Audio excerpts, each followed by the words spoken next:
Bueno, les hice este pequeño videito para explicarles la actividad 4. Fíjense que dice calcular el perímetro de un triángulo rectángulo en el que la hipotenusa mide 10 centímetros y el seno de uno de sus ángulos es de 1/2. O sea, que tienen que calcular el perímetro, ¿sí? Si necesitan el perímetro, primero vamos a lo que dice, un triángulo rectángulo, ¿no? Triángulo rectángulo, tenemos el triángulo y la hipotenusa, siempre el lado más lado. Esos serían los datos. La hipotenusa es el lado más largo y los catetos es el opuesto, es el que está enfrentado al ángulo. Si hablo del ángulo alfa, supongamos que estamos hablando de este ángulo, si este es el ángulo alfa, este sería el opuesto y este es el adyacente. Acuérdense que el adyacente era el que formaba el ángulo junto con la hipotenusa.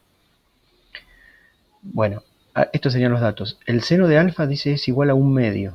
1/2 es 0,5. 1 dividido 2 igual 0,5. Con esos datos, entonces ahora me planteo la solución. Para calcular el perímetro necesito saber el valor de los lados del triángulo, porque el perímetro, como dice acá, es la suma de la longitud de sus lados. O sea, tengo que sumar lo que vale la hipotenusa más lo que vale un cateto más lo que vale el otro cateto.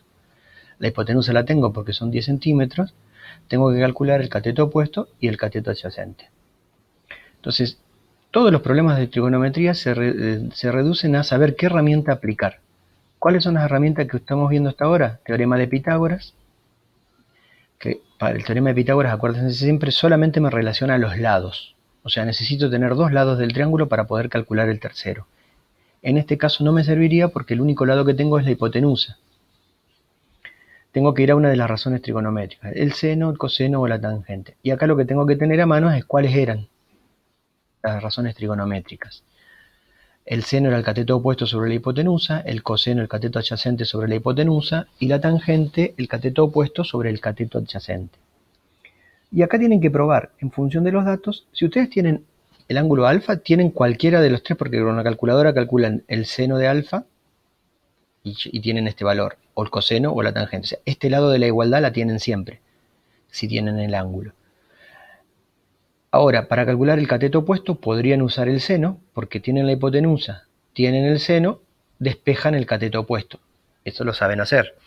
Para despejar el cateto opuesto, reemplazan los valores, seno de 0,5 lo calculan con la calculadora, y acá la hipotenusa vale 10, pasan el valor de la hipotenusa de los 10 multiplicando al seno de alfa y con eso calculan el cateto opuesto. Esto lo doy por sabido, no tendría que ni explicarlo. Despejar un valor de una ecuación de este tipo ya lo tienen que saber. Y para calcular el cateto adyacente pueden usar el coseno, ¿sí? Coseno de 0,5, calculan este valor con la calculadora, lo multiplican por 10 porque la hipotenusa pasaría multiplicando y con eso tienen el cateto adyacente. Y una vez que tienen los dos catetos y la hipotenusa, calculan el perímetro buscado sumando los tres lados. Bueno, creo que con esta explicación lo tienen que resolver. Cualquier problema me avisan.